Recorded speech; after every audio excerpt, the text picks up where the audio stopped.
Great. All right, so we are on. Now, guys, the first thing I want to ask you is, what sort of arranging stuff have you done in the past? None. None. I've not done anything. So Alicia's done none. Nimrita's done none. What about Chloe? I've Oh, arranged. sorry. Yeah, Alicia. I arranged a song for my friend's wedding a couple of years ago, and Okay. it was a 5-part female piece. Okay. It wasn't anything massive. Well, I mean, you know, that's something a lot of people won't be able to do. So you have done some. We have Gabriella joining us. How are you, Gabriella? Oh, sorry, it's Rose. Hold on, I'm just changing my name. Yeah, that's fine. Hi, Rose. I just asked people, what kind of arranging have you done in the past? Is it on me? There is no video, but don't worry about it. Have you done any arranging in the past? I have done arranging, Mm-hmm. but it's more of a picking out harmonies and teaching people by ear. I've never written anything on sheet music. Okay, gotcha. Well, I mean, first of all, arranging isn't necessarily about doing sheet music, and that's a very common misconception. I mean, arranging can be you just figuring out parts on your own, humming them into a microphone, and that will be pretty much the same thing. There is a lot of the same thing. And I would say that I have done. It's not been the formal kind of sheet music like you said, but I think I have in that case then. Okay. Yeah, see, it's very easy to fall into this thinking that, oh, arranging means I need to have written loads of music in paper and stuff. And of course, that's not what it is. We also have Florian joining us in a bit. So it's good to see so many people.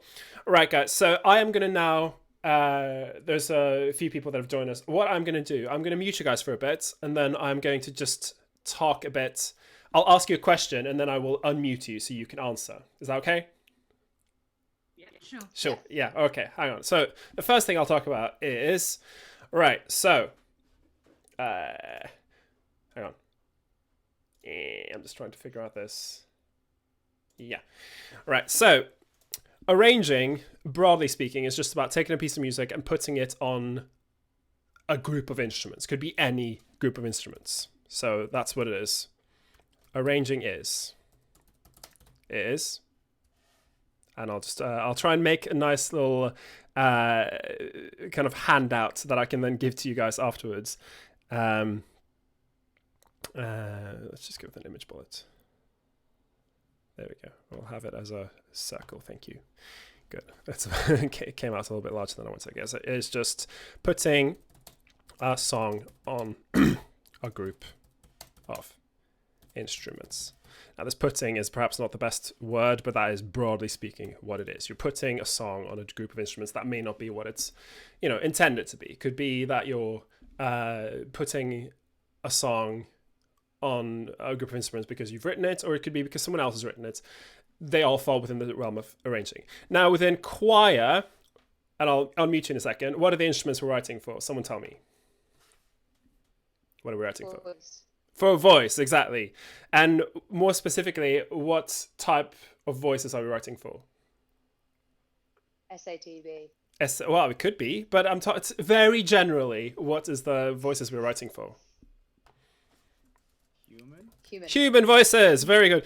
What I'm going to say is we are, broadly speaking, writing for choir arranging is writing for human voices, specifically male and female voices. That's the kind of the broad way that we divide them up. Of course, I mean, that's just two parts. If you want to just take it up very broadly, you're just having two parts. But of course, we want to be able to write for more parts. So how do we then divide them further? Any ideas? Voice parts. Voice parts, exactly. How would we divide a male voice part, for example? Tenor bass. Good. Yeah, and again, you're jumping a step ahead because technically we're just dividing them into a high part and a low part. So any voice, oops, this is all in underlined. It shouldn't be. It should be just normal. Any voice can be divided. Is there a limit to how many times we can divide them? Any limits? No. The Nope. limit is how many people you have in the choir. Yeah, exactly. It's how many people you have. So it can be divided as many times as you want, provided there are enough people. But broadly speaking, we'll divide them in two. Normally divided in two. High, not nigh, high, and low. And this is what I want people to get away from, is this idea that a soprano is this and an alto is this. All a soprano is, broadly speaking, is a woman who sings the higher part. All an alto is a woman who sings the lower part. Again, I'm being very general here, but this will get you away from this idea that, this is the alto sound, this is the soprano sound. It is, it's just a practical way of dividing up people. So in Western music, we divide women into soprano and alto, and men into tenor and bass. Of course, this is stuff that you guys all know. Now, can some of you tell me, is this always the way it's been done? No. No, very good. So who would sing the soprano and alto parts in the past? All men. Men, yeah, exactly. Children. Yeah, children, exactly. So our history will tell us that we have now reached a point where we're trying to be a bit more egalitarian about this, which is good. But in the past, people would, due to certain, certain ideas that existed in society, they would then put men on the alto parts and children, specifically boys, on the soprano parts. That's not what we do any longer, but that's the way it was done once upon a time. Okay, so we've talked about the instruments. Now, what do we need to know about these instruments before we start writing about them? Because the first key to arranging well is knowing what instruments you're writing for. So can someone tell me what's the very important thing to know about these instruments we have? Limits, like range. Range, very good. Yeah, so we need to talk about what is the range. Who has a person talking in the background, by the way?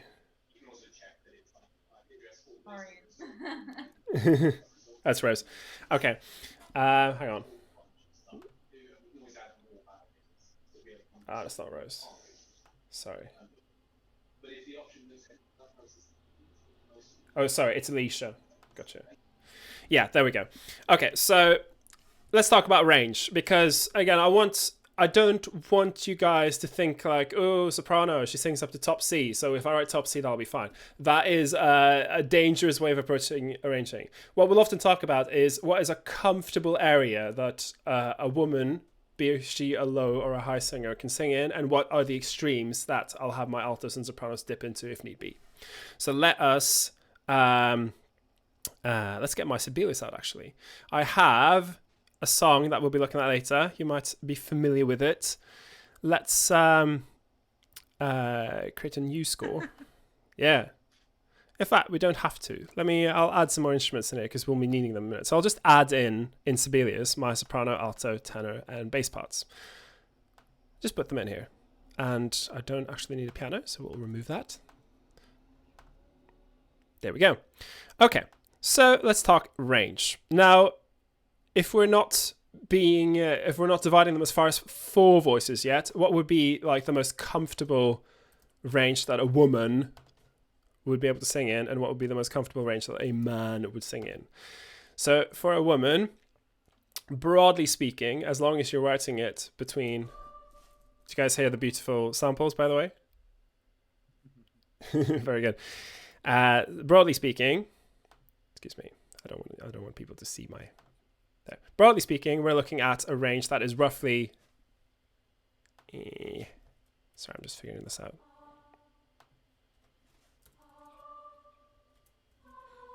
Kind of there. That is a range that pretty much any woman can sing in. Will you agree, women? So I can see your normal D at the moment. You can just see D. This is the D and this is the B. Do you see it? Okay, yeah. Yeah. Oh yeah. Yeah. I'd say yeah. Yeah, I mean, that would be the most middling range that a woman would sing in, and regardless of whether you're a high singer or a low singer, that would be fine. Of course, that's not what we would look at in a choir, because some women specialize in singing high and some women specialize in singing low. So for a soprano, you can then take your low point here and you can put this up. Now, in your experience, ladies, I'm going to turn Alicia back on. So, ladies, what would you say is the highest notes? Oh, sorry, Alicia, there is some stuff happening in the background on your video, so I'm going to have to mute you again. Sorry. Yeah, I don't know what it is. There's like a video or something. I think it's just Seb is on the call in the other room. I think it's just my boyfriend talking. I've got you. Sorry. And that's Free to okay. mute me. Yeah, just put stuff in the chat if you want. I'll try and keep an eye on it. All right, so ladies, how high would you sing before you find it unbearable? A. A. So is that A above here? All the way up. A. Hang on. Above the stove. Yeah. Yeah. I mean, that's what I would consider a high note, exactly. Now, who said this, by the way? It's Chloe. Yeah, Chloe, exactly. And Chloe, would you kind of consider yourself a soprano? Yeah. Yeah. And yes, I do agree. Like, once you get up to an A, that's the extreme end of the soprano register. Now, normally when you're writing, you'd want to keep them a little bit higher and then maybe dip up to an A, because if you were singing an A for like 3 minutes, you'd probably get quite tired. So normally I'd say that this would be for an amateur choir, or sorry, a lower ability choir, I would keep them at this D, between these two Ds essentially. That's just an octave. It's not much, but of course, if you have more specialized singers, then you can stretch out. So if you consider this to be I'll just call this the, should we say, less experienced range, to make it as as we say, not mean. There's lots of people who don't have training who are really good singers. If you're looking at someone who's more experienced, of course, then you can stretch a bit in either end. So we'll call this more experienced, and then they will be able to dip a bit lower. So you could perhaps get them down to this A, and they'd still be able to manage just fine. And with especially with sopranos, you'd be stretching them up to this C at a stretch. Now you notice in Sibelius, if you're using Sibelius, these notes then go red to show you that this is an extreme range. Which for the voice parts, normally I will agree with the range it indicates as like extremes. So I would consider that would be the extremes of the high female singer. But if you want to go lower, you also have access to let's call this the soprano. If you want to use lower female singers, then you have access to your altos who sing lower. And then with your altos, we'll put this back to our B, which was what I considered to be like the comfortable. Particularly with pop singers, there is actually, I'll leave that for a bit later, because there is a thing about stretching above that B, which we'll get to. For an alto, so who would consider themselves an alto singer among my current participants? I would say I am. Okay, so Nimrita, how low would you go before it starts to get painful? I think I can just about hit a maybe E flat, and then E flat. I can go lower, but it does start to become more uncomfortable. Mm-hmm. Yeah, and the issue you then get into once you start getting to extremes is stuff like the projection will disappear, and you'll have you'll have a hard time being heard, and then of course that then is something you have to take into consideration when you're arranging. But let's say I would normally keep them maybe, E. That is an extreme low end on the female voice, and I'd be, unless I know for certain that I have someone, and this also comes down to you got to know who your singers are. You got to know what can they do, what can't they do. So I'd say, that E is a cutoff point for sure. You'd find with your less experienced alto singers, they'll probably be able to stretch down to that G. That G is a good cutoff point, I find, if you have less experienced female singers. And of course, an alto probably wouldn't want to sing up to top C, but she could go up to maybe that E. I tend to say E flat, just because you're getting into a tricky range. We'll talk a little bit more about that, but let's cover the male range first. So I have one male singer in my group, but he's muted. Florian, would you consider yourself a bass or tenor singer? You can write it in the chat if you want.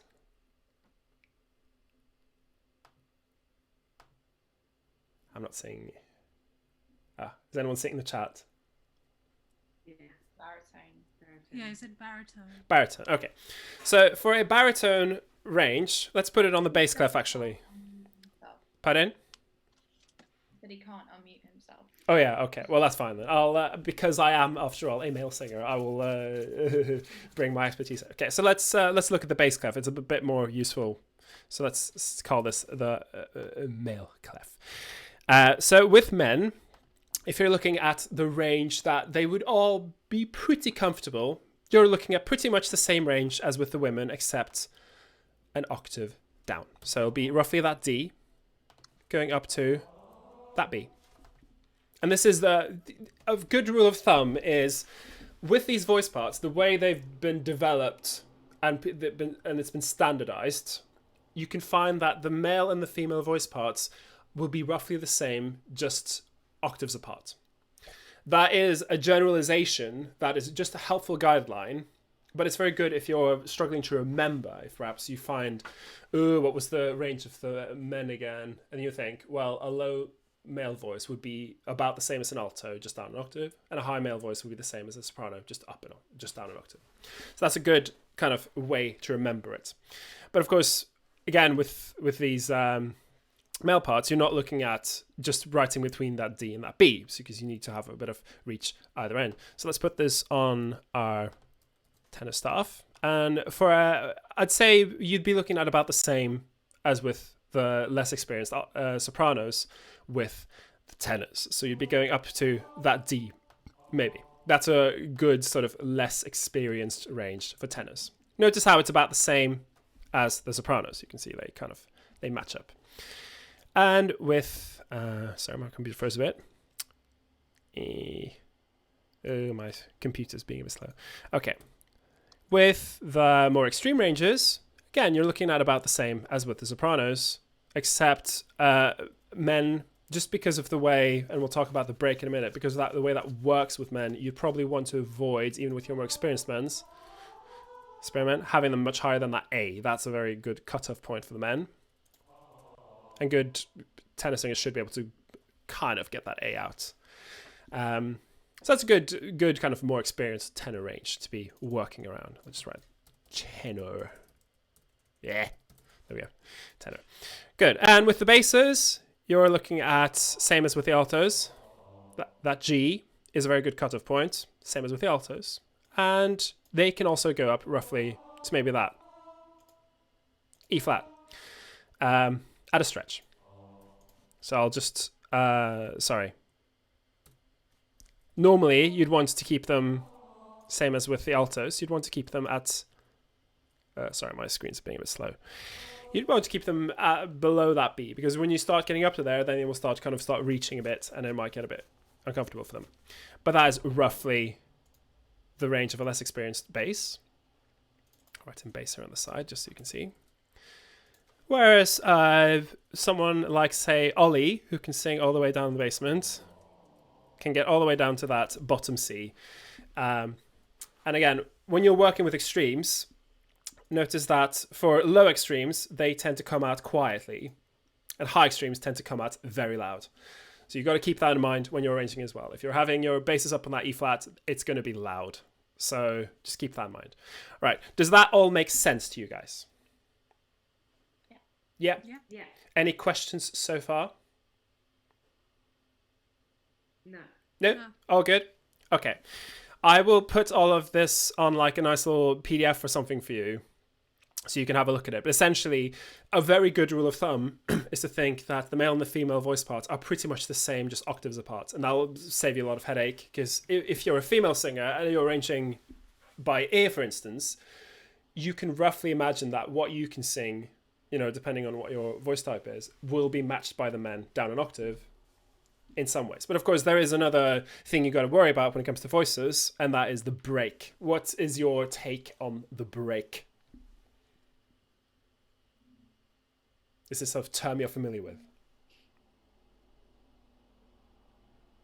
Yeah. Yes. I think for me, it happens when I'm trying to transition between two modes of my voice. Mm-hmm. Very good. So, yeah, from chest voice to head voice. Mhm. Or Yeah, and so that's very good. notes that are. Pardon? Yeah, go on. Oh yeah, it's just the like 3-4 notes that are kind of in between that I can sing in both ranges. Mm-hmm. Yeah, exactly. Very good. So Florian's kind of said the stuff that's important to know about the break. The break is where you kind of have to change your register. And the way this happens, and this is something Rachel Lisk, who is trained in Estel, will be able to tell you more about, but essentially you have to change something because you're getting to a point where your vocal folds are reaching an extreme and something needs to move in order for them to be able to stretch further. So this is done in different ways. And particularly in classical music, people employ a technique called tilt, which is that they literally tilt their larynx a bit to give it a bit more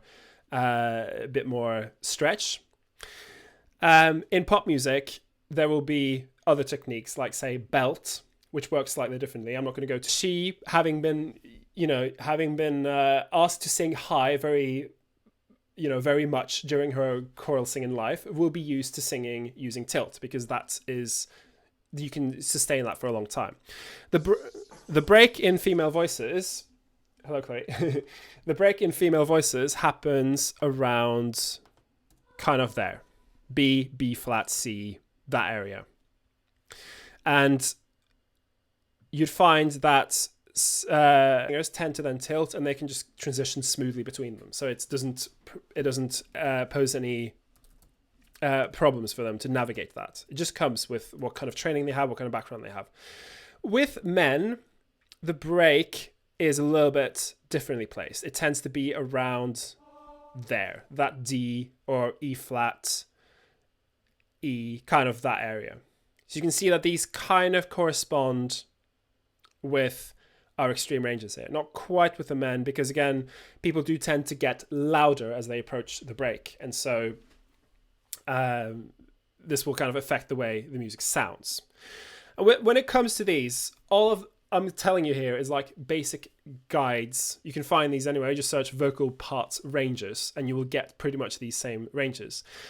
What I would take away from this is, I'll write this in my thing, male and female parts roughly the same, S to T and A to B, but octaves apart. And hang on. Yeah. So voices tend to get louder as they get higher and quieter as they get lower. Of course, that is also a massive generalization. It doesn't, anyone who's had a lot of experience singing high will be able to sing high quietly, and anyone who's had a lot of experience singing low will be able to put a bit more meat on it and sound lower down below. So again, these are very general ways of looking at range, but you can apply these to most any choir and you will definitely be able to match whatever they can do. In an ideal situation, of course, you would know your singers well enough that you'd be able to decide how much you can push them, if I can put it in such a way. So you wouldn't be expecting your less experienced tenor sections to push all the way up to an A and be able to sing it clearly and strongly. You might be aware that once you get above maybe an E, then the sound starts to thin out a bit. That just comes with knowing the singers that you're working with. Okay, so any more questions or should we move on?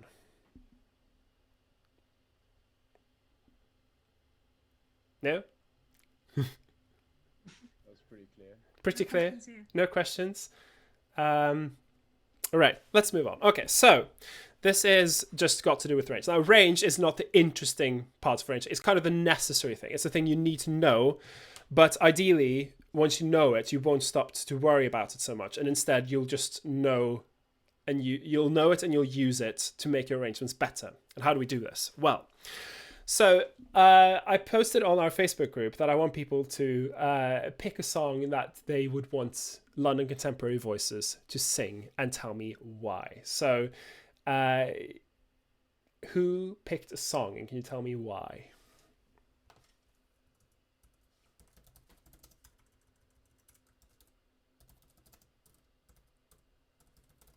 No suggestions? I have 4 people muted here. Is there anything in the chat? I haven't picked anything. No. Is there? Anna said "You Need to Calm Down" by Taylor Swift. You Need to Calm Down by Taylor Swift. Okay. So why did you choose that song?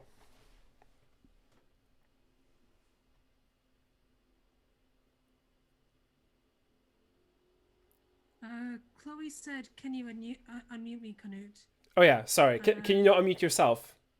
I'll allow you to unmute And- yourselves. Sorry. Anna said it's fun and has a good message. It's fun and has a good message.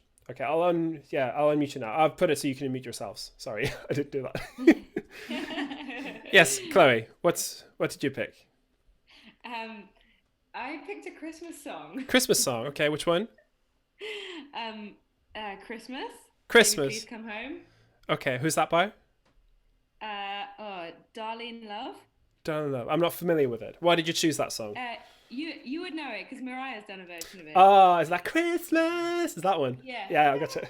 That one. Yes, that one. Because I love all of our Christmas stuff, and I just really like just to add to it, really. Yeah, I mean, okay, so that's what I'm hearing is stuff. So you can choose a song because you think it's fun, or fits with existing repertoire.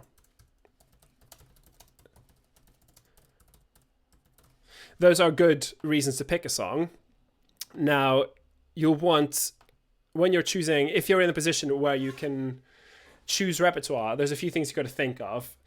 It'll be stuff like, does it translate to voices? And what do I mean by that? Well, any suggestions?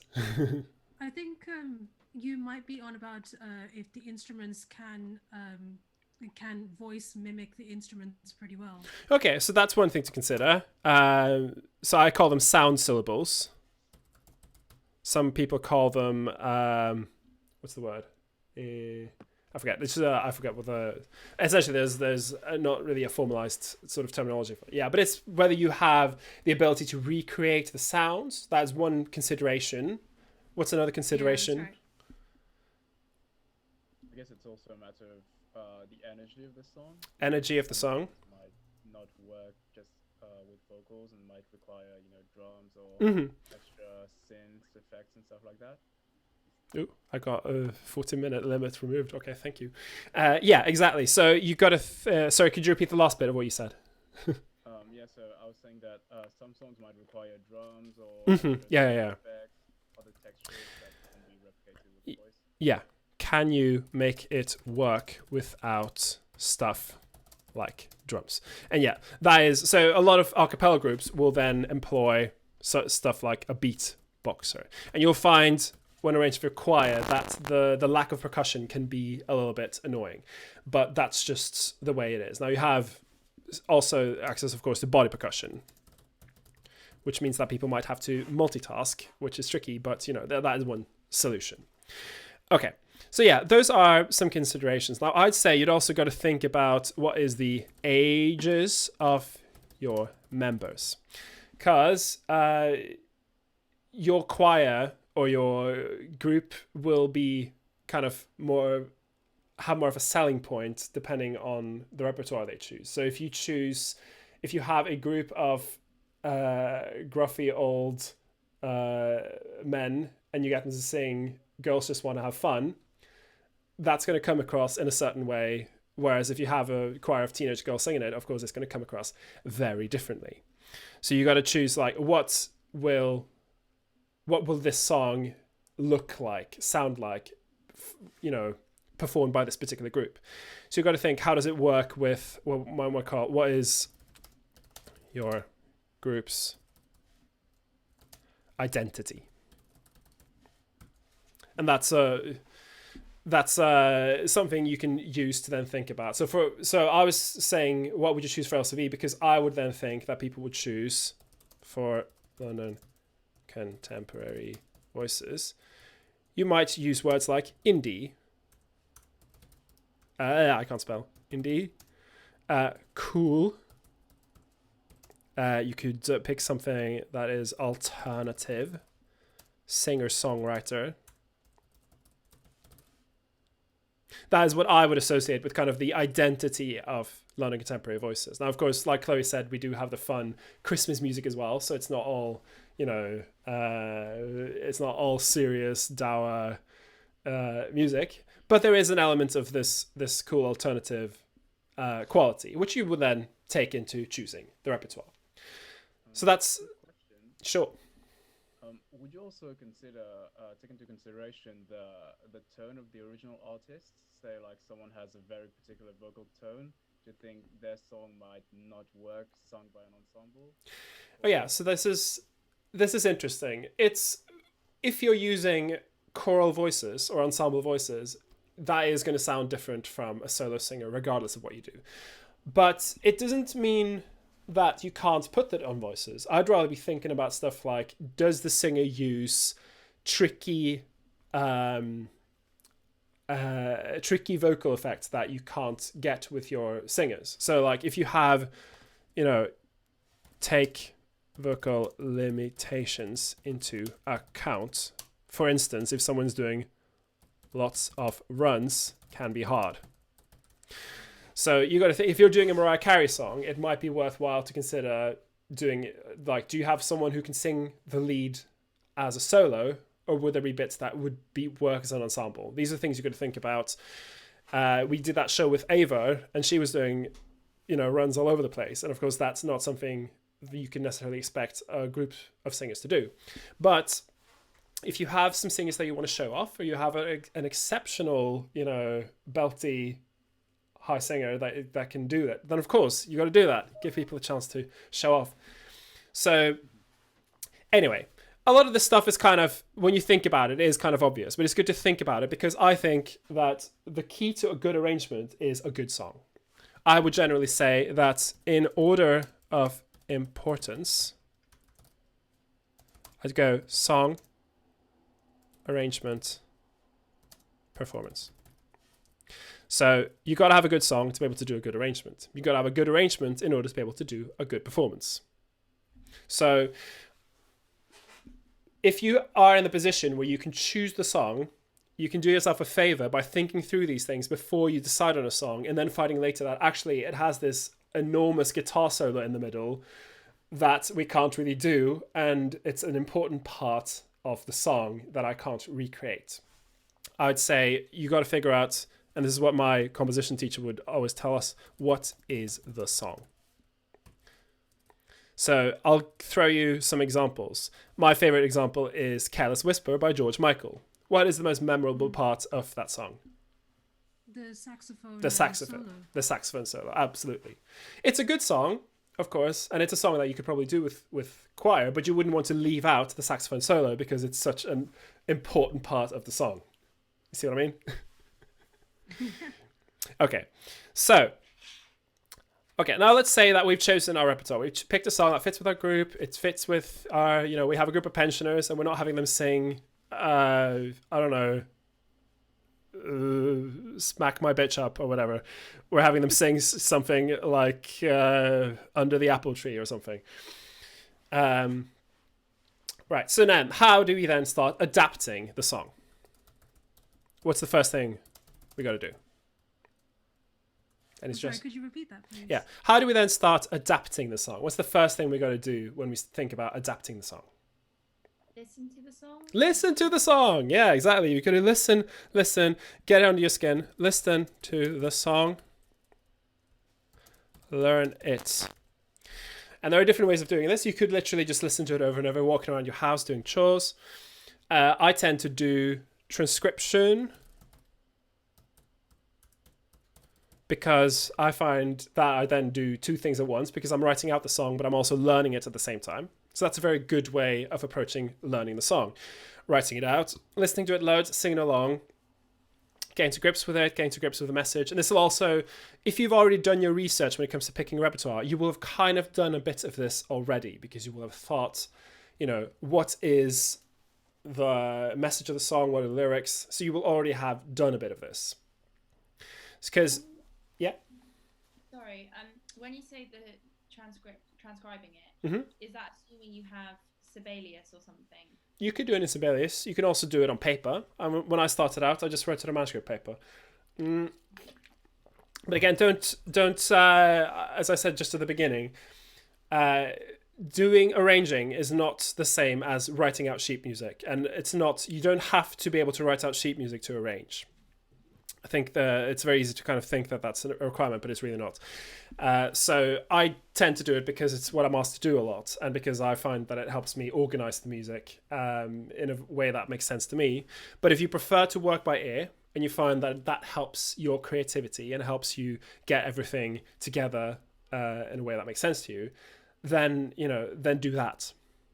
You don't. I tend to when I have a song that I need to learn, I usually record whatever voice part that I have to learn, so that I'm able to listen back and how it sounds.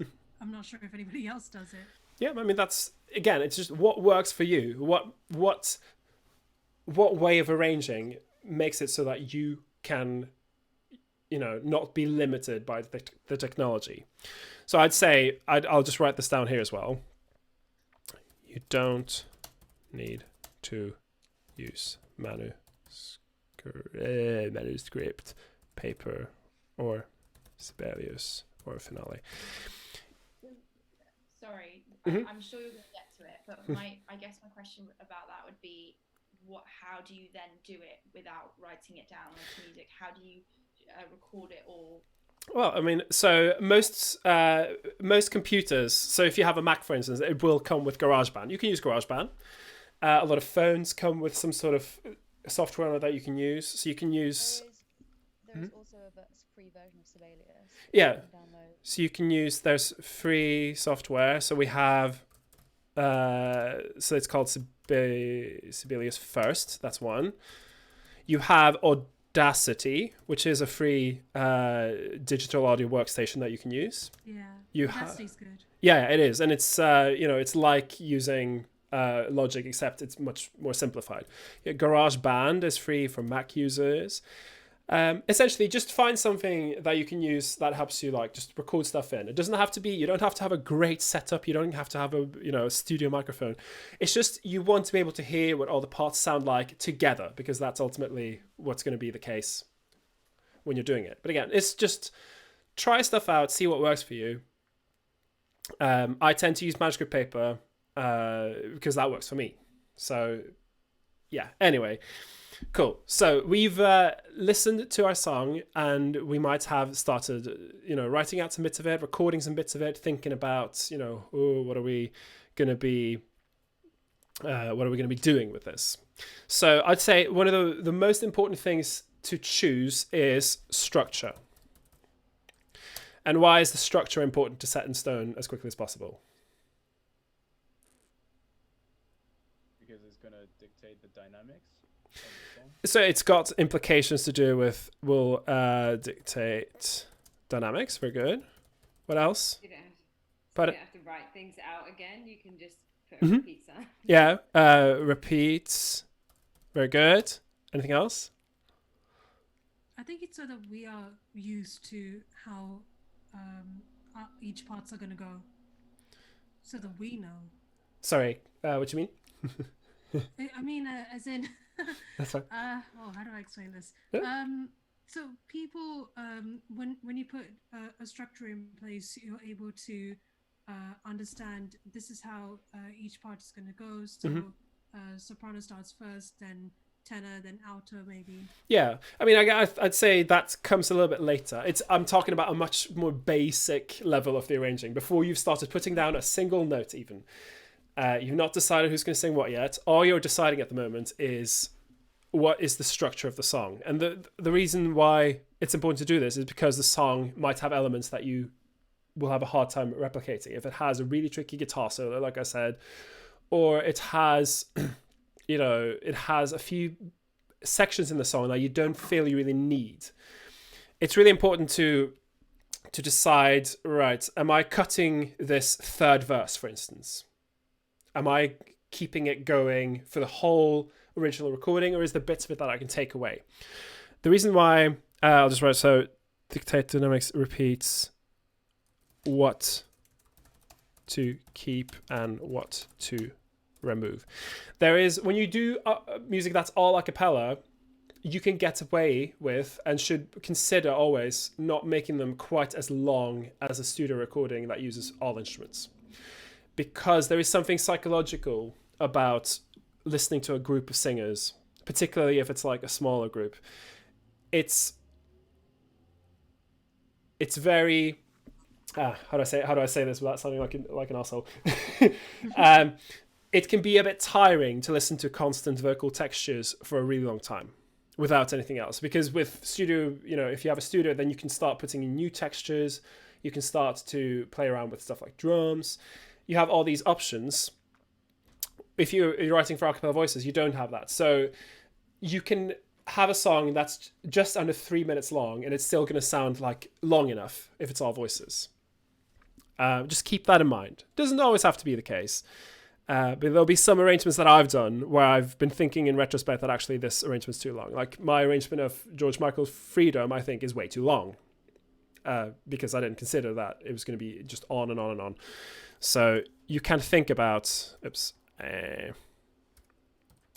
the overall duration of the arrangement. But yeah, you can also then start doing this thing that we were taught to do, which is you can start making a dynamics graph. And this is something that can help you structure an arrangement in terms of the dynamics. So let's go to, I've got my little whiteboard here. Can you all see the whiteboard? Yeah. Yeah, very good. So consider that you have an y-axis, and you have an x-axis. This is not very pretty, but you'll see what I mean. Imagine that this is the start of the song, and this is the end of the song. So you're starting out. Imagine that. How should we start the song? What dynamic should we have? Give me a dynamic. Piano. We start our piano. So we're starting here-ish. Cool. We get to verse 1. How are we changing the dynamic for verse 1? MF. Okay, so we'll assume that we're going up here. Cool. Then we reach chorus 1. Where do we go from here? Keep it the same. Keep it the same. Very good. All right. And then we have verse 2, and we can decide that this is where we dip down to like really quiet, like so. I'm dropping some inputs here. Okay, and then you have, and then you just choose, right? Where do I want it to go loud? Maybe my next chorus, I'm going to go quite loud, and then I'll have like a super big climax, and then I'll dip off towards the end. This, and this is not something that's set in stone, but it's really useful that you think about it before you start writing it down in notes, because this will then help you trace, okay, so how is the song developing? Oh yeah, it's starting out fairly quiet, then it gets fairly loud, then it dips down again. Because this will also help you then choose, right, who sings the melody where in the range is it going to be, because as I mentioned, voices tend to get louder as they get higher up. So you can then consider, right, I've got my voices all in their low range during the verse 2, and then I want to have some high range stuff happening here, and then we all go into high block harmonies here, boom. And then that will then help you with informing how you develop your arrangement going from there. So you'll know, okay, I've got my my altos in this range here, my sopranos in this range here. It's just, again, a really useful tool to avoid getting stuck later. Because like, how many people of you have like started an arrangement and then found that you were struggling to get it together, and then you just kind of gave up? Is this something you've experienced?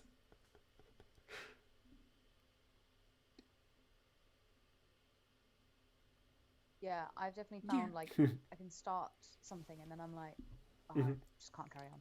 Don't know how it goes. Don't know where to go now. Yeah. And this is a very common pitfall, and it's fine. You know, I've had it happen too. Everyone's had it happen. It's a completely common thing to happen when you're doing arrangement. So doing stuff like this will help you then have something to refer back to be like, oh, okay, I'm going to verse 2. What do I do now? Oh, I don't know. And then you're thinking, oh, hang on. Well, I mean, I'm supposed to go quiet here because that's what I decided before. And then you think, okay, do I still want to do that? Yeah, I still want to do that.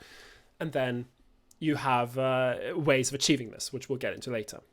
Okay, so that's another thing you can use to adapt the song. Does this all make sense so far? Please tell me if you have any questions. Yeah, makes sense. All right, thank you. Yeah, makes sense. Yeah? Any questions, or should we move on? Good to move on. Good to move on? All right, let's move on. Okay, so we've done all of this. We know the song really well. We've decided on a structure. We've decided that we're chucking out that bridge, and we're just going to have a repeat chorus and then kind of end on a nice little chord or something, or whatever you've decided. And you might have already recorded some stuff in your software if you're working in that way. You've got kind of the skeleton of the song set up already. Now what's missing is choosing, all right, who sings what and where. Now at this point, depending on how you're working, you'll want to do different things. If you're working by ear, and this is not something I do very much myself because I tend to be asked for scores, then we're getting to the point where you'll have to start thinking about key. Okay, so this all plays into what I would like to call who sings what. And you have to do this, you know, regardless of what you're doing. How do you choose the key for the song? Any suggestions? You could go to the kind of highest bit in the song Mm-hmm. and make sure that it's still within range Mm-hmm. of soloist or the... Highest bit in range. And same, we could say lowest bit in range. Of course, we haven't yet decided who's singing what. So then we also got to decide, right, is it going to be highest? Is the highest bit going to be for sopranos, altos? Who's singing this highest bit? Who's singing this lowest bit? The thing is, you can move all of this around. What's really great about having a big choir is that you have, like a solo singer will maybe have 2 octaves and a half maybe at their disposal. A choir has 3 at a stretch. You could get up to maybe 4. 1, 2, 3, 4. Yeah. So you're talking about an ensemble that has a way bigger range in total. But of course, within those sections, you are still looking at, you know, 2 octave ranges.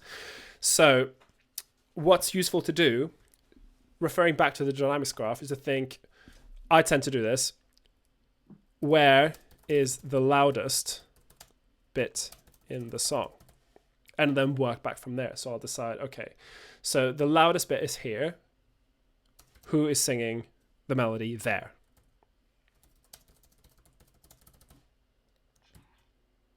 That's a useful way of deciding, okay, so it needs to be in a range where my altos can sing right up in their top range here, and they'll still be able to do it, and it's going to come out sounding great, because that'll be a very specific point in their range. Or you could choose, okay, I think better I put it in the tenors here. And then likewise, you can then look, what do I do about the quiet parts? Because that's a natural place to put some of the lower range stuff. So you can say, okay, well, I want my tenors in the lower range here. That means they'll be roughly in this area between D and A. That'll be a nice quiet range for them to sing in. So you can think about it that way.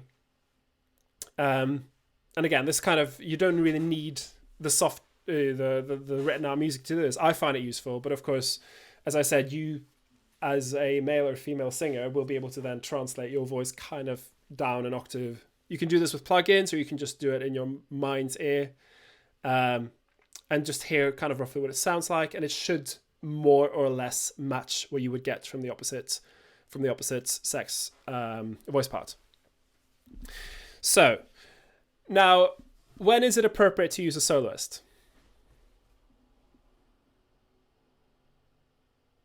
Any suggestions?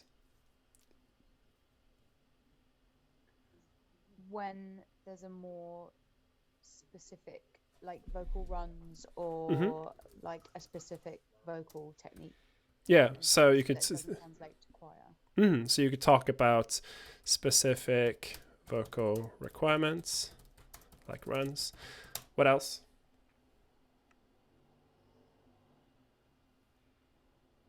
Any suggestions?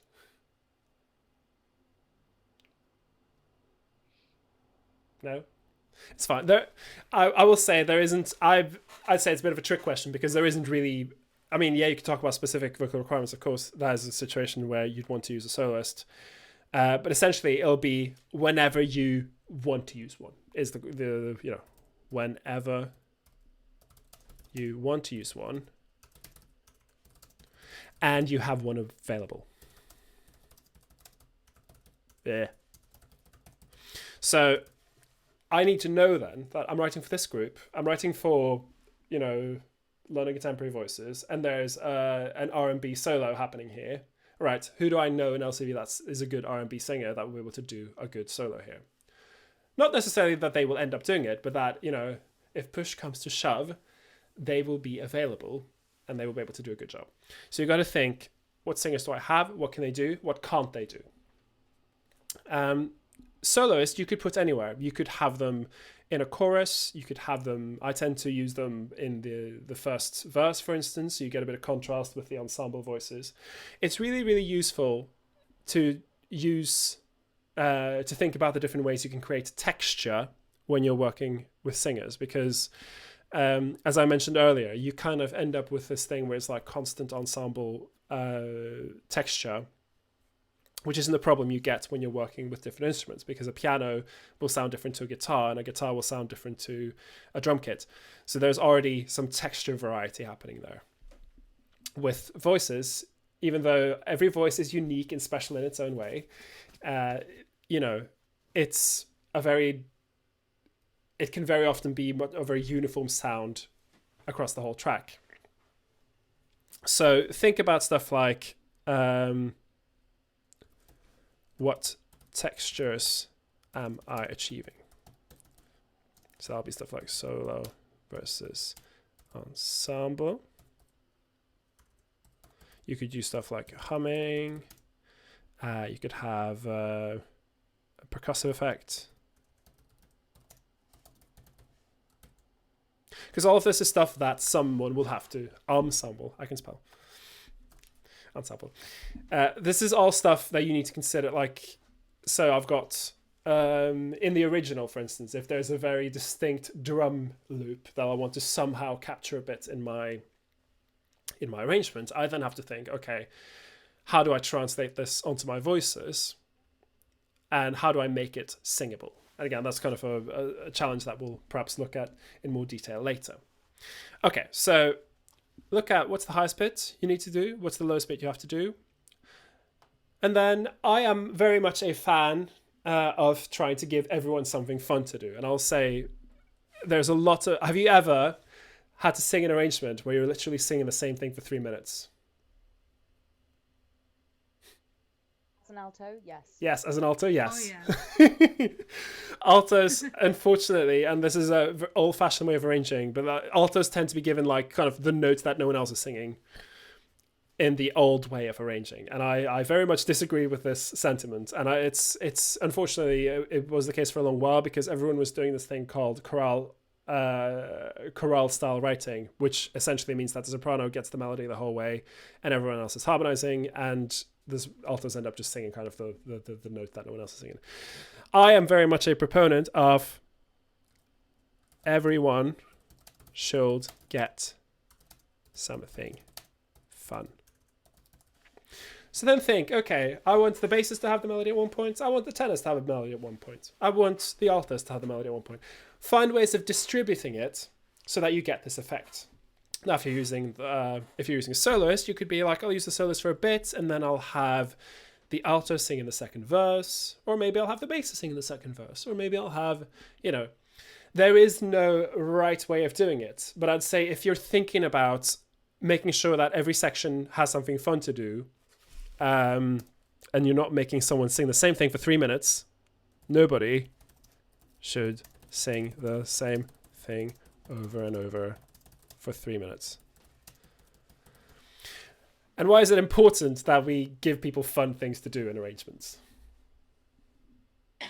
More inclined to learn it. More inclined to learn it, yeah. Anything else? I think it gives more texture. More texture, yeah. So it creates a bit of variety in the sound. So you have more interested in learning. It ends up in a better performance. Yeah. And that's that's also what I wanted to get at, is the fact that if you have a bunch of singers who are bored because they're singing la la la la la la la la la for the whole song, then it's going to sound like I just demonstrated. It's going to be really bored. More invested performers is what I'll performers, because essentially, and again, this has to do with a bit of my personal philosophy when it comes to choirs. Choirs are like community affairs that people put their time into, and they're taking, they could be doing something else. They could be watching Netflix or going to the gym or, whatever. A lot of the time, a choir these days tends to be more of a community group where people go to have fun and to chat with their friends. Of course, we are probably quite used to working at a high level, and so we know that to a certain point we are going to have to do some tricky and boring stuff sometimes. But that'll also be, because we're getting paid to do it, or because, it's for a very specific thing. But most of the time, I'd say that you will get a better result out of your arrangement if you think about giving every voice part something. It doesn't have to be, you don't have to give everyone a huge solo. You just have to think, are they singing ooh, ooh, ooh for the whole song? Or have I given them, a bit more variety? So I'd say that is one way of thinking who sings what. I tend to, when I start arranging, I tend to distribute the melody. So I'll be like, okay, well, I've decided that the first verse is quiet, and I know that my basses are going to be singing this bass line later because the bass line is really important in the song. So for the first verse, I'm going to have everyone doing oohs and the bass is singing the melody on their own. And it's a very simple way of then giving the basses something fun to do, and then they'll be more willing to work with me and do the boring bass line later. You see what I mean?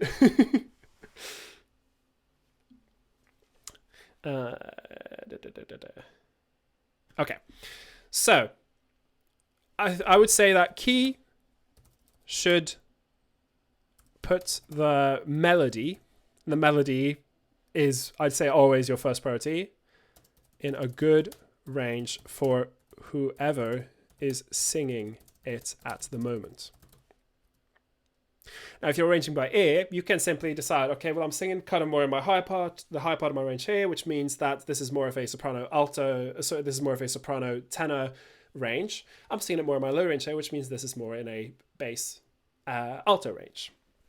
If you're writing it on page, you can refer back to the ranges I mentioned, and you'll see that the lower, you'll see what the lower ranges are and what you can do. Now, keep in mind, I tend to choose to not make my singers work too hard, if possible. Because if you've got someone who's working really, really hard because they have to sing really high and quiet for a long time and they're maybe not used to it, that will tire them out. And this, the arrangement you're doing might be going into a whole show where they might, when we do our LCV shows, we're looking at singing, 12 arrangements. And if you're constantly putting a lot of pressure on your tenors to sing really, really high, then it will start to kind of wear people out, and you'll end up with people going a bit flat towards the end of the show. So also think about how tiring is this going to be. And again, because you're all skilled singers, you'll be able to, know like, oh, I'm up here, it feels a bit exhausting. Maybe I should, try and find a different way of putting the melody a little bit down. Anyway, I'm kind of just babbling right now. Is there any questions at this point? Have you, at this point, already picked out the harmonies? Okay, so the harmonies. No, I'll get to the harmonies. The harmonies, I would say, come afterwards. Right now, the first thing you got to get in the right place is the melody. The melody is the interesting bit. The melody is the bit that the audience are going to be listening out to. They might be interested in the harmony, but you can always design interesting harmony around a melody. But it's really hard to dress up a melody if you've decided to put it in a really awkward place in the performers' voices. So harmony comes a bit later. We'll get onto that in a bit. I have a question. Sure. So when you're arranging pop songs and melodies with a lot of embellishments and things like that, how faithful are you trying to stay to the original interpretation, or do you just simplify the hell of it just to make it maybe more singable and also like easier to articulate for people? Oh yeah, it's a very good question, Florian, and I don't know if there's a really good answer, because I believe that in pop music the interpretation will carry a lot of the character of the song. So if you listen to the way Beyonce, for instance, performs a song, then her inflections will inform the song in many ways. And so I think that's important to capture. But on the other hand, as I said, putting runs on ensemble voices you could be asking for trouble.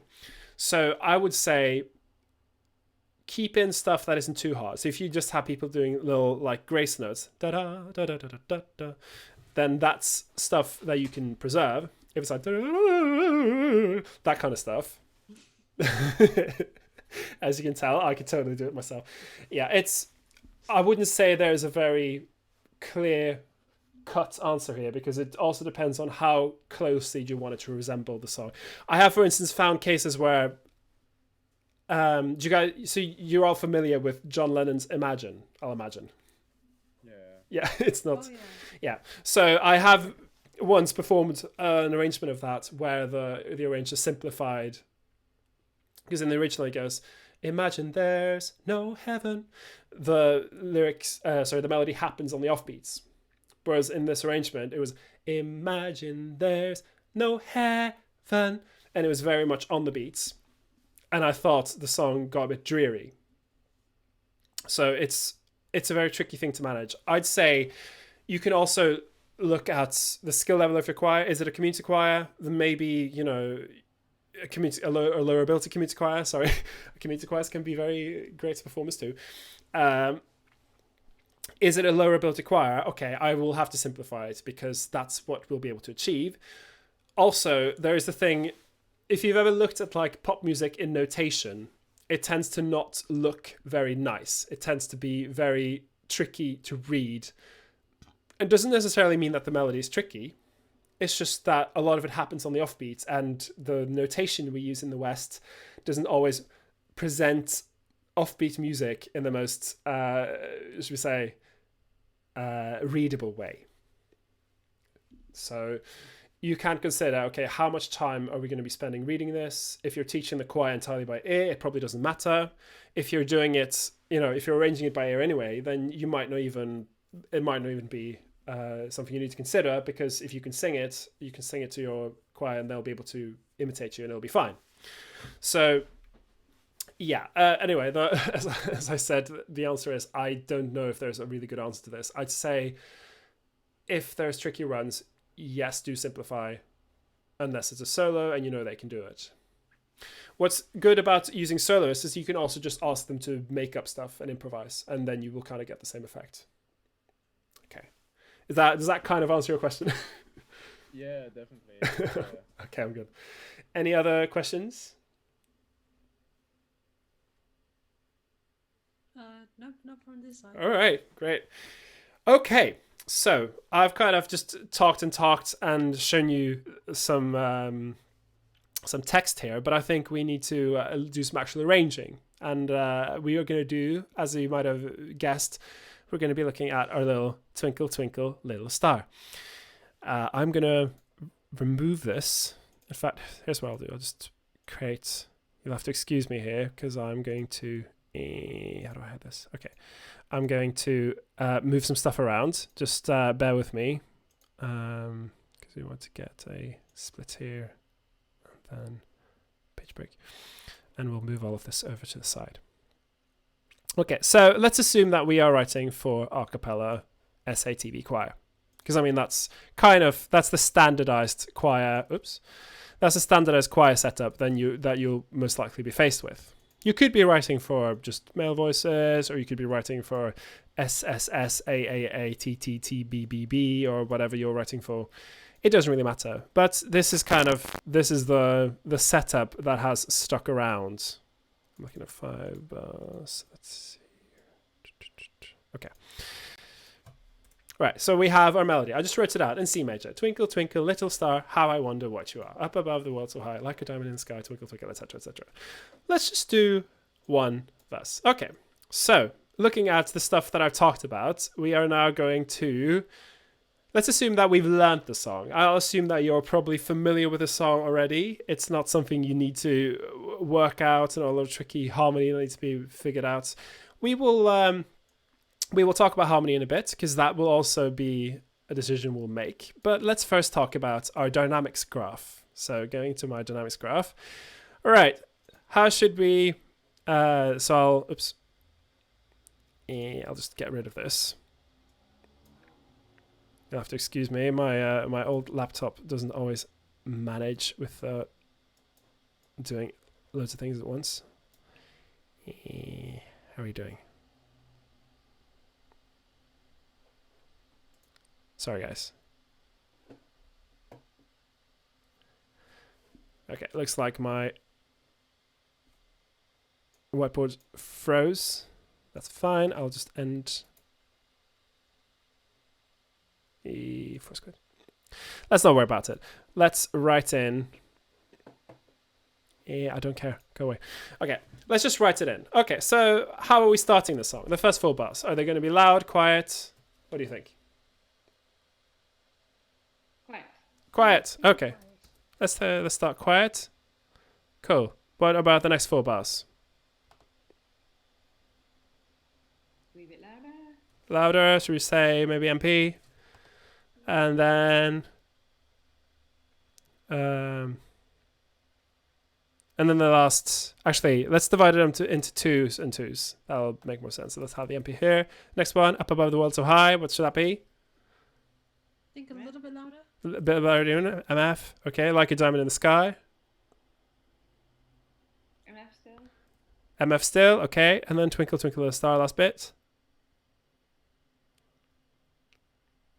Either piano or forte. I think piano. Piano, okay. So we're going back down quiet. Let's so that we have sort of a little nice curve here. Let's have this one F. And then this one P, and then we'll just kind of fade out into PP here. So that we have some sort of curve to it. Okay, so now what's great about Twinkle Twinkle Little Star is that it sits within a very narrow range. It only sits within the range of a sixth, so it's a very narrow song. So we're starting at P, so we'll want to have it probably in a fairly low range. And who should start? Let's just choose someone. Which of these sections to start the song? Tenors. Tenors. Okay, we'll put this in the tenors. Let's not worry about where the melody sits just yet. We're just distributing it. Now we've got MP. Where should that go? That's kind of still... Maybe alto? Altos. Altos take over the melody. And then up above the world so high. Where should that go? Subs. Like a diamond in the sky is really loud. And then we could, so there's also the option of having everyone sing it. And I tend to, whenever I've got a bit that's supposed to be really loud, I tend to put it on all voices because it makes it louder automatically if loads of people are singing it. So let's maybe put that in sopranos, and I'll just write a note to myself that this will be like harmonized. You know, not that the rest of it won't be, but that'll be just a note for myself. Okay, now this one is P. Who should be the lead here? Maybe bass? Bass. Okay. Let's put in the bass. And PP. Back to the altos. Okay, so now we have, we've just kind of distributed it. Nothing's set in stone. We could still change things. This is not a law. We can move stuff around still. Okay. So now that we moved stuff around this, we then need to consider, okay, are we going to be able to achieve the dynamics we're looking for? I think we could probably afford to put this up a little bit. Because it is very like mid-rangey. And I would suggest, just from my knowledge, if we put this up, this like a diamond in the sky, I suggest we put that in the alto so that the sopranos can harmonize above. Because if we put this up a little bit, then this tenor bit will still be in a fairly mid-range, so they'll be fine singing quietly there. Altos should be fine singing if they're slightly up and still be, fairly quiet. Sopranos are okay in this range for MF, but then once you get to F, then this is very mid-rangey. That's just from my knowledge.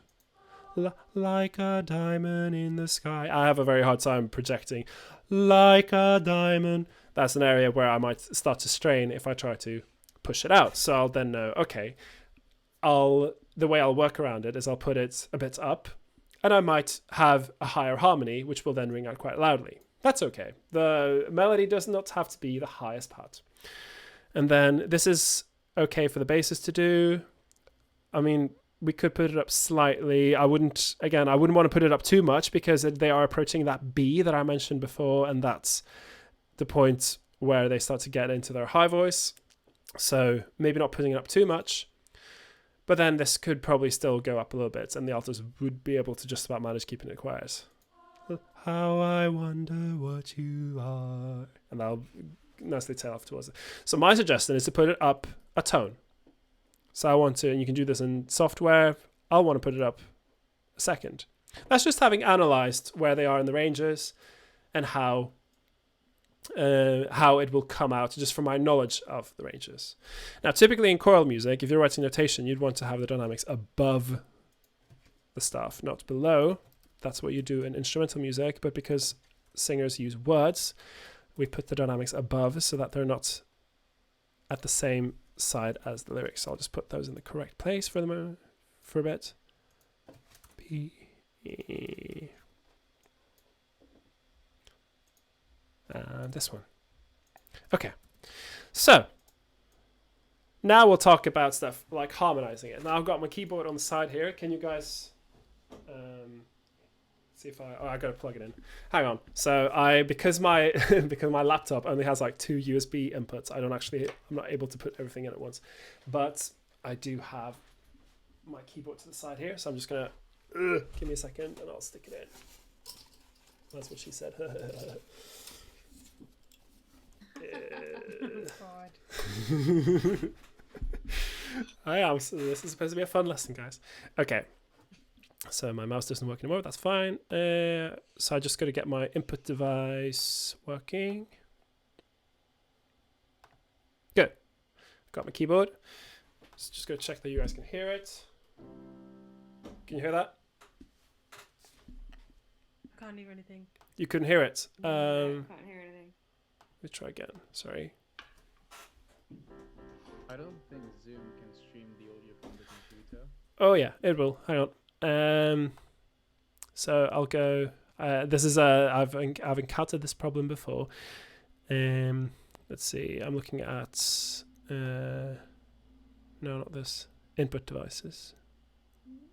Sorry, setup. There we go. We gotta change the audio engine. That's all. So let's get it to run in Soundfire.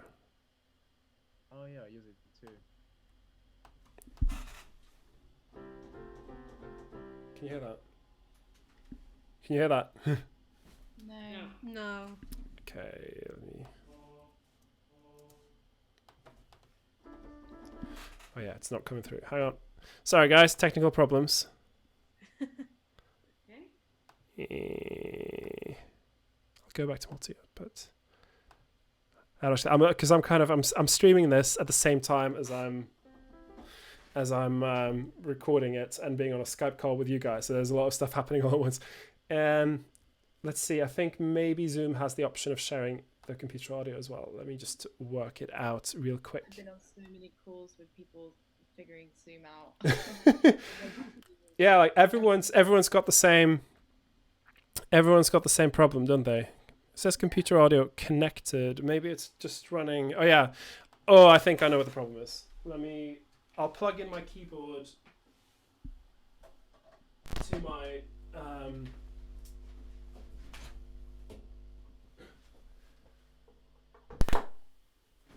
okay. Hey. Yay! Okay, so now you guys are hearing the output from the keyboard rather than from Sibelius, but that's fine because I'll switch it over when I move stuff over to voices, so you can hear everything together. For some reason, I thought you were going to play the Simpsons theme tune. No. Okay, so first bit, it's quiet, right? So now we've decided who sings the melody. We only have 3 other parts that we need to organize. What are they going to do? What are good things to do when we've got a quiet section in the song? Humming. Oohs is very good. Let's choose our harmony. So we have... Where's down here? This is where the melody is. Now, in the... typically, this is where you'd just have the tonic.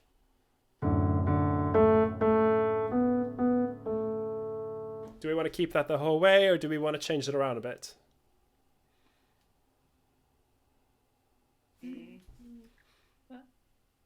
Up to you. Okay, let me make some suggestions. So we have... That's option 1. That's just a D chord. Option 2. With a passing chord. And we can have another option would be...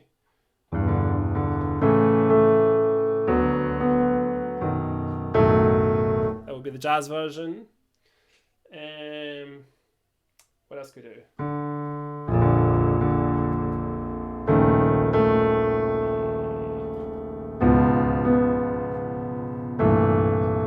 That would be the clever version. Should we go for something perhaps in the middle? But how are you coming up with what happened? Okay, so this is where knowledge of music theory helps a lot. So I'll know from the structure of the melody. So I'll know it's D, D, A, B, A. I'll know it's in the key of D major. And there's a certain collection of chords that will generally work for different steps of the scale. So for the first one, twinkle, that's a D. That means that the 1 chord should sound fine. The 4 chord should sound fine. The 6th chord should sound fine. I mean, we could do the indie versions. The indie version.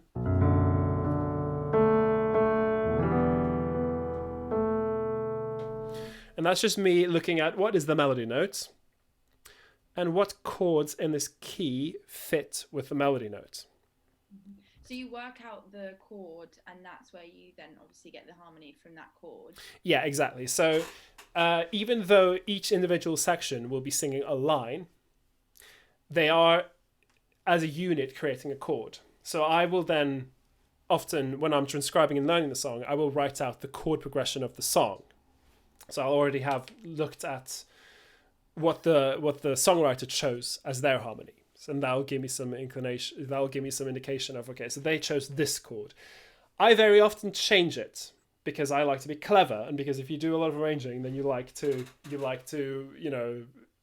do clever things. But at the very bottom, or should we say at the very beginning, as long as you work out all the chords available to you in a key.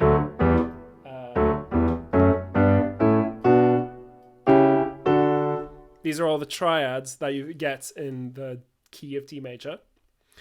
They will get you a long way, just knowing those. And for a song like Twinkle, Twinkle, Little Star, which doesn't mess around and go to different keys, as long as you choose those chords, then they will, broadly speaking, work, as long as they fit with the melody note. Now, the next step would then be to think about, how do I make this sound like it's going anywhere? Because I could just be stringing random chords together.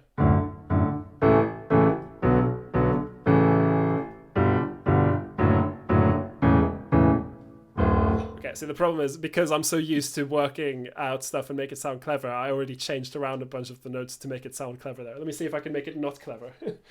um,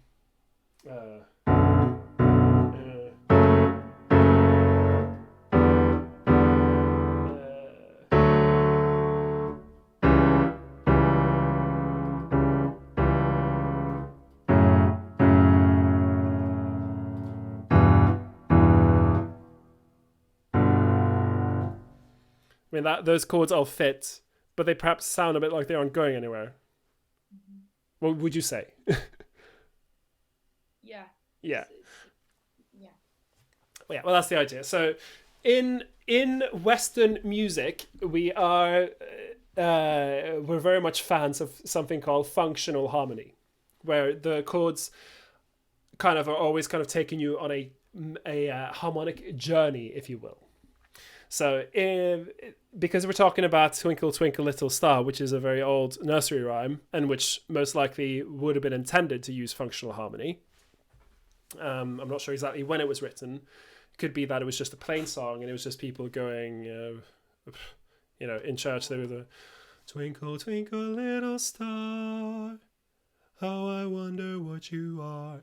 But, I haven't researched the song enough to know. But that's something you could incorporate into an arrangement. Be thinking, okay, well, this song historically was a plain chant song, and so if I have a bit of plain chant in it, then that will be, connecting with the song's root. It's another option. I will often remind people that unison octaves is always an option. You don't always have to throw loads of harmony at things. With voices, they tend to have a lot of interest just in unison, more so than any other instruments because of words. So often you can ask yourself, can I just keep this in unison octaves? But let's imagine that we're trying to create something that sounds like it's functionally going somewhere. What you do, and again, will now turn into a bit of a theory lesson, but because we've got over half an hour left and I only chose a really simple song for us to look at, let's talk about it. Okay. In functional harmony, if you're working out how stuff will move around, you will pick certain points where you find that the song needs a specific chord. So what I mean there is at the start, I'll find that, okay, I think that the song should start on the at rest chord, which is the 1 chord. That is the chord that is considered to be at rest. Does that make sense to you? Yeah. So then I will then make a little note for myself here. All right, D. That'll be the chord I'm aiming for. Next, I'll choose, okay, so where am I going to? Well, I'm going towards this star. Star. That is where the end of the phrase is. Where do I want to be at the end of this phrase? It could be anywhere. So let's decide that I want to go there, for instance. Does that sound like a good chord to end up on? Yeah, sounds good. Yeah, should we put that as our aim? Let's do it. I mean, I can literally do whatever I want, but I'm going to say that we're going to F sharp minor. And then that's just me knowing that this is a chord that exists in the key of D major. Could be anything, but I'm choosing chords that are in the key. Good. Next, I'll then look for the next bit that I'm aiming towards, which is this R. That's back at a D. Okay, so what chords are available for me here? I'll be like, okay, well, I've got this chord, obviously. I have this chord, and I have this chord. For each note, so if you're just talking about triadic harmony, there will be 3 different options for the note. So for D, it'll be either this chord, or it'll be this chord,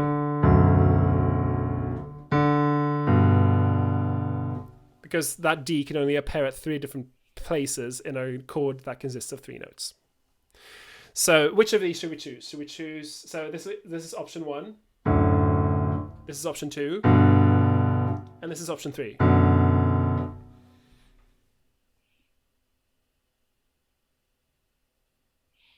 Three. 3? I think 3. 3. Okay, let's go for 3. Cool. So we've decided it's going to be B minor. Next, we have the next stop, which is here, high. Right. Here are your options. That chord. Or that one. I'm just going to say that the third one I wouldn't want to use just because I don't like to end up on this chord unless I've got a really good reason to. So I'll say that your options is that or that.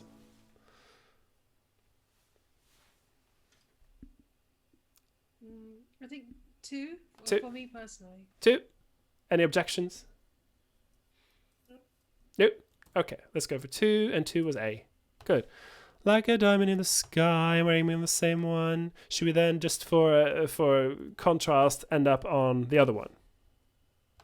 Yeah, okay. Just so we have some contrast. And then we have to go twinkle little star, back to A.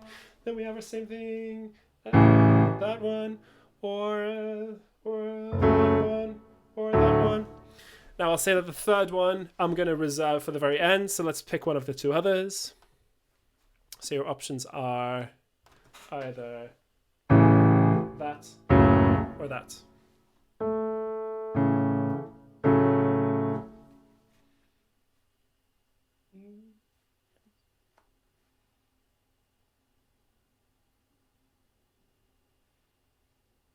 No suggestions? Am I just going to choose? Yeah. Okay. Yeah, you choose. Oh, cool. Let's go with F sharp minor because I think that'll work quite nicely. Okay, and then I decided, right. Who's texting me on Facebook? Hang on. Never mind. Okay, so we have now chosen some handles for our chords, if you will. So we have places we're aiming to go, essentially. Could be anything. Could change it later. Yeah. It might be helpful to when we're starting out to be able to just put like chord 1 next to D, like chord 3 next to F sharp and stuff like that, just so that we can kind of get a bit of an idea of why. Yeah. You know what I mean? You can do. Where should I put this? I'll just put it with technique text. So I'm talking about chord 1. Here I'm talking about chord 3. This is all steps of the scale, by the way. This is just where is it in relation to D. And you said it's never a bad idea to put something in octaves or in unison. Well, it will usually sound good to put it in unison octaves. Right. Okay. I just always find that whenever I'm arranging something and I have all the notes in the chord are covered. Mm-hmm. I have a part that's obviously in an octave, Mm-hmm. and I then go, I panic because it's not in a half. Yeah. Okay, so there are certain there when it comes to doubling stuff at the octave or in unison, generally you can double any note. If you're looking at Western or sort of music that uses Western classical harmony, which is what most pop music uses, kind of, you would be advised to not double the third in a major chord, and that's it. Anything else you can double, and that's fine. And this all has to do with the way overtones interact with each other. And it's not, I'm not saying this is a law that you have to, if you double it, then people are going to stand up and be like, why, they double the third? This is preposterous. I'm leaving this concert right now. I'm just saying that if you're looking for the best possible solution, that's going to sound the most kind of even and balanced. And that used to always be the ideal in music. It's not as important now. But if you just have to double something and then be like, well, I'm on a minor chord, so I can double any of these and it'll sound fine. Or I'm at a major chord, which means I can double the root and the fifth and it'll sound fine. And that's just a way of approaching it. Right, so I have to complete this journey I've got. I'm going...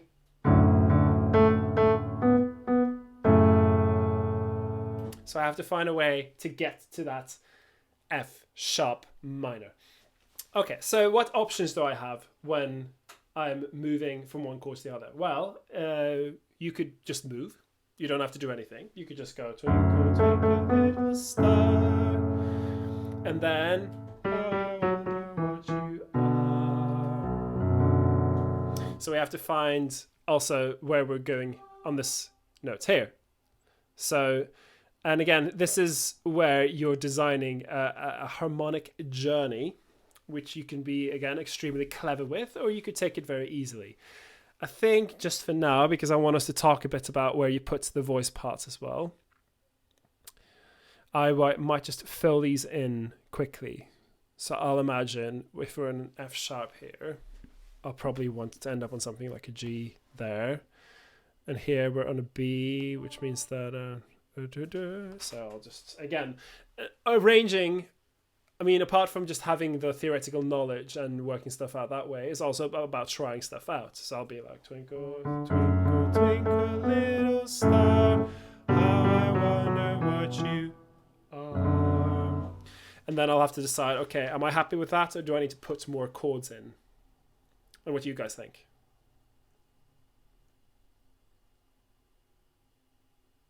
Yeah, it's like trial and error. Pardon? Yeah, well... Yeah. I can then decide, okay, I think on this little, I want to put in another chord, because I think that's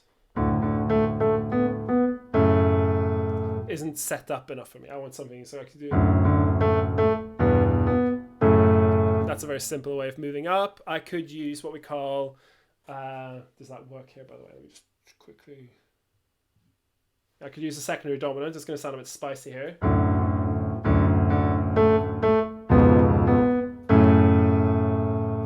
And then I'm just using the concept of this F sharp. If I go down a fourth from that F sharp, that is what we would consider to be the so-called dominant of that note. So that's a dominant to tonic resolution. So that's one way of approaching your destination. To tonic, secondary dominant. But maybe that's a little bit spicy for us. What do you think? Like it. You like it? Yeah, I like it. You like it? Okay. Should we put it in maybe? Sure. Why not? Again, you can always change things later. So that's a C sharp dominant. And that's just me knowing that I'm going towards an F sharp minor, which means that a C sharp dominant, C sharp is a note that's a fourth down from F sharp. That note will have a leading quality towards the F sharp. Okay, so now I've decided that. Then I'm at the G.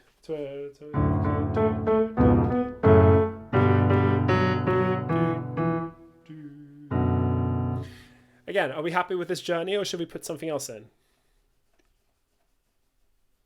I think it needs something else. It needs something else. Now, already, I can then start thinking, okay, and again, developing a bass line is a very important part of doing an arrangement. And I can think, right, well, right now, this is my bass line. And I'm aiming towards there, which means that I should perhaps start moving up towards there. Twinkle, twinkle, little star, how I wonder what you are. Could be a nice way of going up there. Do you agree? Yeah, I agree. So then... Rose said in the chat, thank you so much. I have to go. I'm afraid. Very helpful. Okay, well, I'm glad to hear it. Okay. For the rest of you, so I'm here. Okay, so I know then from my knowledge that it goes down to F sharp. Here, if I have the A at the bottom, I suddenly have this chord, which is just the one, but I now have an A at the bottom. It's called an inversion, and it's a very useful tool for getting stuff to sound like it's going somewhere. So I'll have something like... Well, that sounds quite satisfying, doesn't it? Yeah. Yeah, so all I'm doing then is I've decided, and again, this is when I start to then think about parts. I'll think about my bass part. My bass part is D, twinkle, twinkle, little star, how I wonder what you are. And again, I can then see, okay, it looks like that bass part is getting quite low right now. Could I then drop it down a bit so that it doesn't start to get really loud? It's not a super big problem, but it's getting Go away. It's getting high enough, so I could perhaps drop it down here. Dropping down an octave is considered a fairly easy jump to do. Well, not fairly, but it's one of the more manageable jumps. So let's say we drop down an octave here. So that currently we have.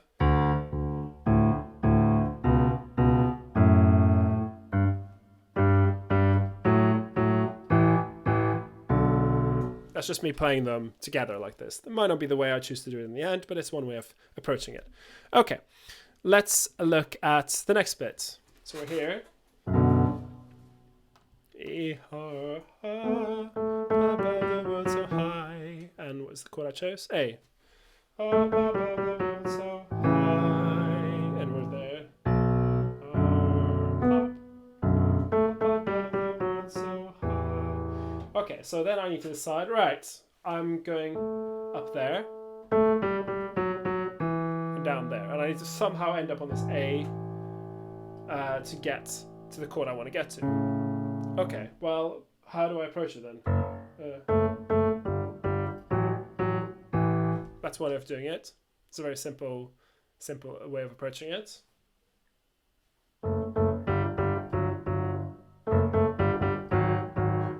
That's a more, leading way of doing that. And then I can fill in the other parts. Again, just using my knowledge, using what I know about harmony, to be like, okay, well, I'm starting there and there. So I could just start with this chord. And then I can use, again, a secondary kind of dominant thing. That leads quite nicely up to the A, doesn't it? Yeah. Yeah. Yeah, I like it.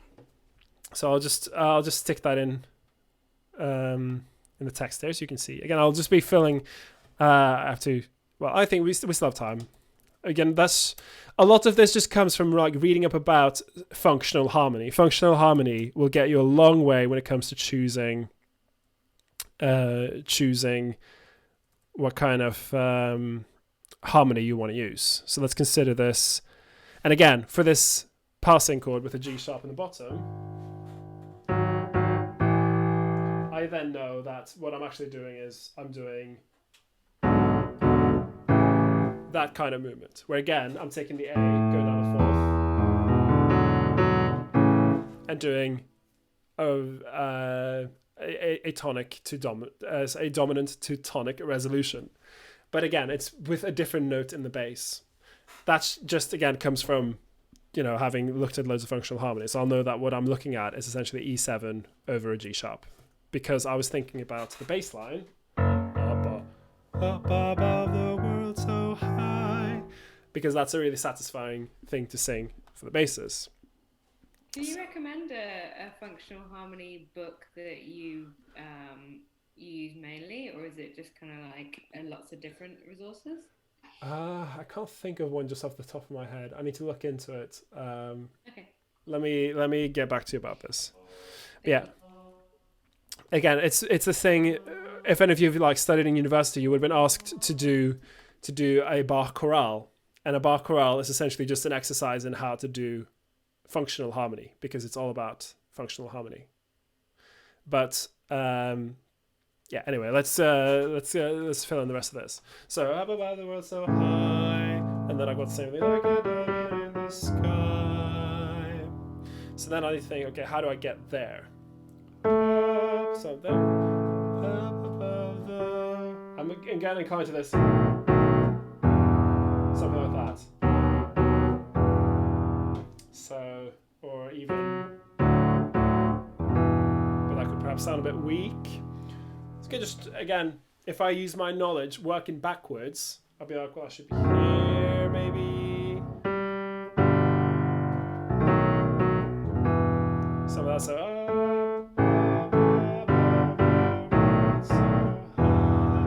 Then I will get to that E minor that I'm aiming for, using again the concept of, okay, so I'm aiming for E minor, and then I go down a fourth from the E, and there's the B.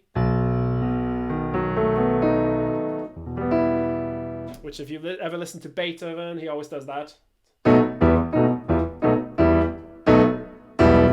That's a very typical classical music way of thinking about things, but it sounds it sounds like it's going somewhere, which is what we're looking for. Okay, so are you happy with this? Before getting to the E minor? Mm-hmm. Yeah, that's fine. It doesn't sound egregious and weird. No, I don't think so. I could even maybe go back down. So instead of I could go.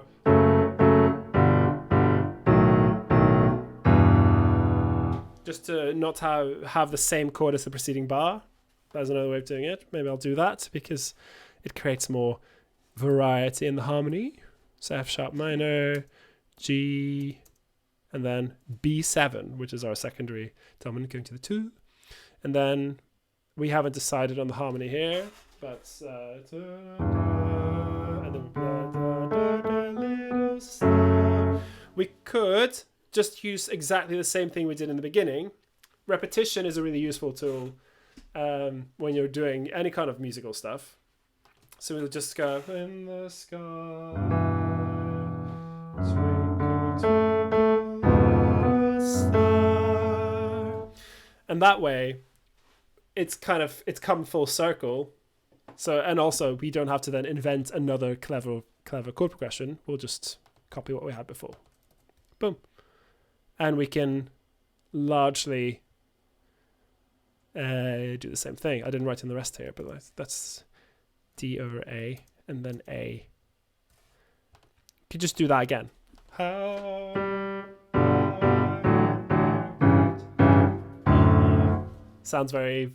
It sounds like it's come to a resolution, doesn't it?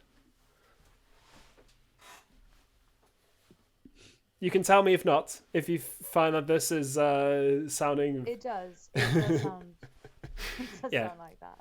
Yeah, okay, so that's just me going, okay, that's the 4 and the 1 with the 5 in the bottom. So that's just this, so it's the same as... But I'm then thinking, because I always tend to think ahead anyway, I'll be like, okay, well, I'm thinking about my bass line.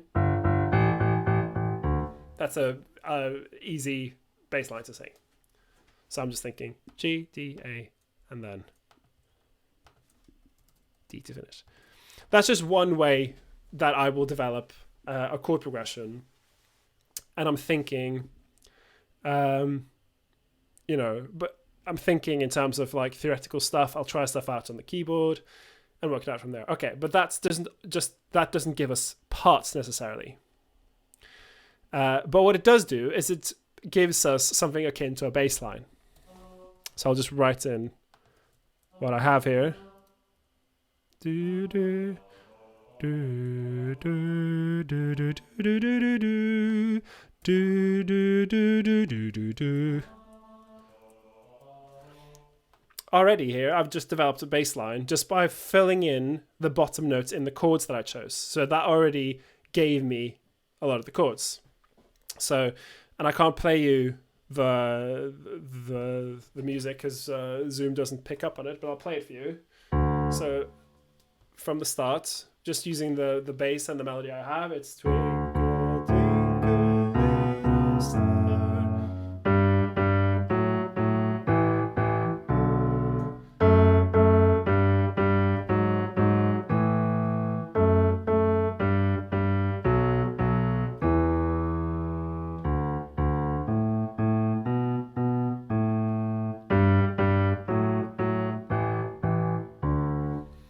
So already there, I've taken care. So that means I only have 2 parts to fill in for the rest. Now, we haven't talked about texture yet, which we'll do as well. In the first bit here, when the tenors are singing their bit, what should the other parts do? Should they do the melody? So should they do chorale harmonization, where they're doing the same words and rhythm as the melody? Or should they do oohs? Or should they do some do-do-do? So what do you think? I think maybe some oohs, but that's my personal opinion. Yeah, oohs are great. Oohs are great because we're singing P. We're singing in a low part of the tenor's range, which means that we want something that's not too loud. So if we then choose, okay, well, we're missing the D.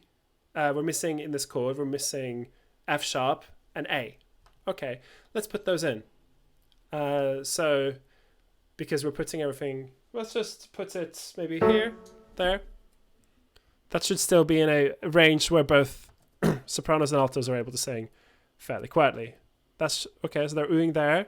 And then we just move them to the nearest note that's in the chord for the next. So that's C sharp, B, which means we need, in this one, F natural, or E sharp rather. That's just, again, the same note kind of, or G sharp there. And then they resolve. We're just choosing kind of the closest possible harmony note that they can do that's missing. So we have F sharp, D, F sharp, A. This one probably goes back up to F sharp. And then we have that doubling happening because it made sense for it to move that way. And we're missing C sharp. Okay. C sharp isn't very important, so we can probably leave it out. If ever you need to leave out a note in the chord, then C sharp, the fifth tends to be a note that you can leave out. That's fine. Because it doesn't inform the quality of the chord as strongly as other notes. Okay, now we're doing the same thing. Now the altos are singing the melody. And notice as well here, F sharp, do, do, do, how I wonder. So we've already thought about how do I make it so that they're close to the note they need to be at for the next bit. Right, so what should the other parts do here? So what should sopranos and tenors do? Should they do oohs, ahs, or sing the same rhythm as the melody? What should they do? Any suggestion? You don't know? Continue with the oohs. Pardon? Just continue with the oohs. Just continue with oohs. Okay. So now we've got they're both singing Gs. So let's get the tenors on a B. Again, that's a close. You want to be able to resolve to close harmony notes if possible because it's easy. And if it's easy to sing, then that's probably going to sound good. And then the sopranos can jump down to that D. That's fine. Now altos are above sopranos, but that's fine.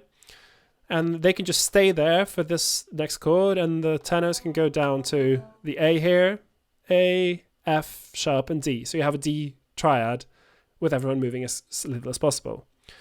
And A here, you'd want maybe sopranos to go down to their F sharp. Again, we're dipping into like the low range for the sopranos here, but that's fine because it's still quiet. We could here use something called the seventh resolution. So for any dominant, so for the A here, we could add that G to get that nice little barbershop chord, which then resolves nicely down to an F sharp. So I'm going to stick that in. Cool. And then I tend to think about phrasing whenever I do these things. So I'll want to slur them together like this. So that they're saying, okay, these belong together. Again, we're just very simply harmonizing this now. There is nothing particularly egregious about it. Also putting the dynamics in the other parts, like so. Never forget about dynamics when you arrange. I see this happen a lot where people leave out the dynamics, and it's a shame. I haven't written in a syllable, but we can write in oohs. And just copy those out for every other part. See, already here we have something that looks like it's an arrangement. Good. Now the sopranos are doing Up Above the World So High. Maybe we should do some chorale so that they're all singing the melody now. They're a harmony note. So with the basses, just changing to the same rhythm as the sopranos, and then filling in the harmony with the other parts. Here, let's see with the altos can go to C sharp. That's again just picking a note in that chord that's close to where they are. F sharp, so C sharp, and then what would be a good one? D, staying on the D, and then down to the C sharp again. Again, I'm just picking close harmony notes. Just from my knowledge of F sharp minor, G major, E dominant over G sharp and A, I know what notes are in that chord, so I know where the part should go. Cool. And then I do the same with tenors. Now tenors might have to start on an A here.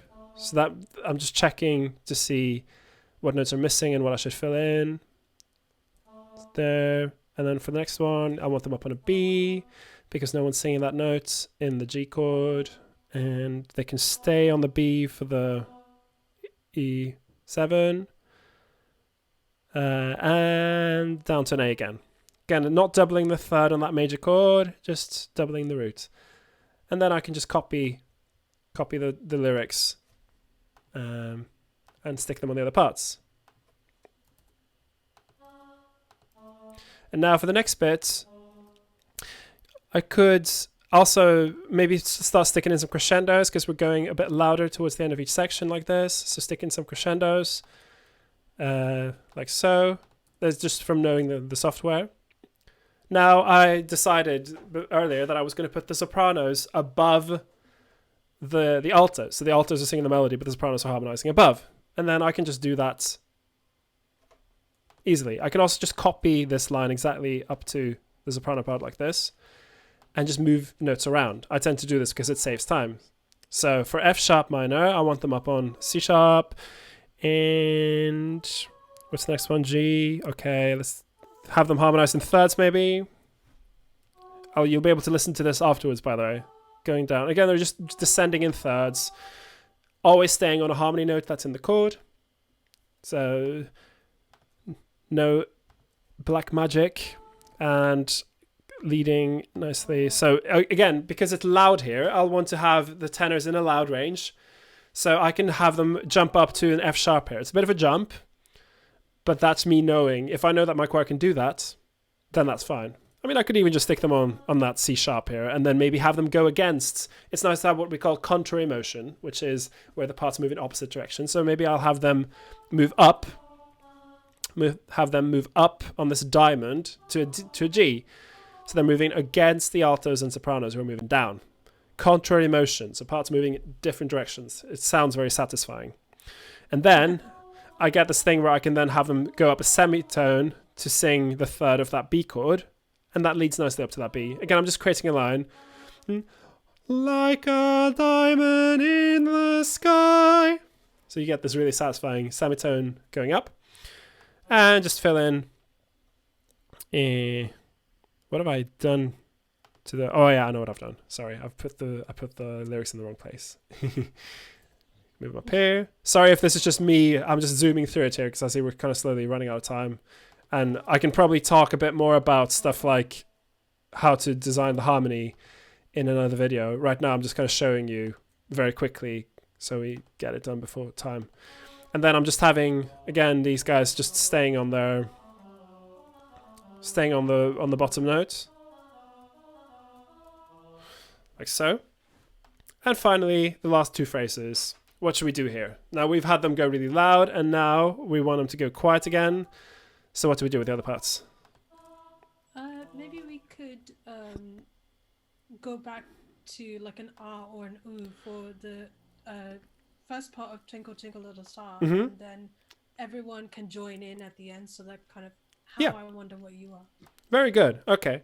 So what I'll do then, I'll just quickly, because I tend to speed up this whole process by just doing everything on my keyboard on one staff like this. So I'll just write in the R's on one staff like so. And then we have the dominant again, and then I just go check, okay, what notes do I need? I need these notes. And then these notes. And again, I'm just filling things out. Let's go down there. And then I will spread these out using something which is really useful in Sabine. This is called the arrange function, which is essentially I'm just cutting and pasting, but instead of pasting it all on all of them, it pastes it kind of out among the parts, among the staves I've selected. So it does it like this. So it's all just put out for me. It just saves a bit of time. And then I slide these together. I will, what I'll do, I'll export the audio afterwards for you to listen to, so you can hear what it sounds like. Yeah, I'll play it on my computer actually, so you can hear what the finished product is like. Okay, so we have them, and let's put them on R's because we had U's before, so that creates a bit of contrast. And finally, as Namita said, we have them all. We have them all together. Quiet. And then we got to think, okay, well, it should be in their low range. Maybe. And then because I know that altos can sing lower than sopranos, and this ends up on that D, maybe I can then stick this in the sopranos instead, so that they have their D, which is low for them, and then I can have the altos even lower below. And then I'll do the same thing with all 4 parts, because I've decided on my bass line. It's going to be this line, and then I can just play in all parts. Again, I'm just speeding up this process so that we finish, soon. But then I'll know, just from my experience, that'll be this, and then that's just me filling it in quickly. Looking at the chord symbols I've chosen, filling in the bass line like I chose. This is going to be a doubled note, so I got to make sure I double it like this. And then like so. Yeah, and that's just me saving time by putting it all in one stuff and spreading it out. And then we can have maybe a little stop on the last note. And maybe a rit. Let's write in a rit. Like so. Why not? Sounds fancy.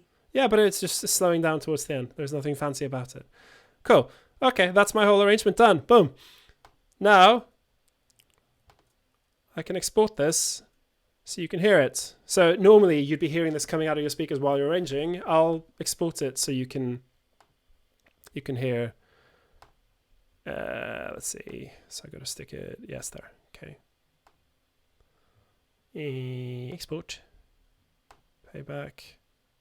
I'll stick it on my desktop so you can hear it.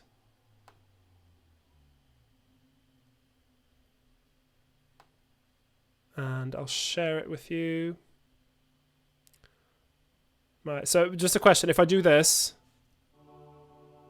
do you guys hear anything? No, I don't particularly. Okay, in that case, I will share. No. You share. I'll find my my audio file. Oops. There it is. Yeah, and I'll share this with you so you can listen to it. And there we go. Can you see? No, you should be seeing a huge audio file on your screen right now. Okay, here's what I'll do. I'll send it to you so you can listen to it. And then you can leave me you can tell me later if you thought that was terrible. But I'll just for my YouTube viewers, I will now play you the arrangement. And then I'll give you guys access to the file so you can listen to it. Because you will have now seen how do I...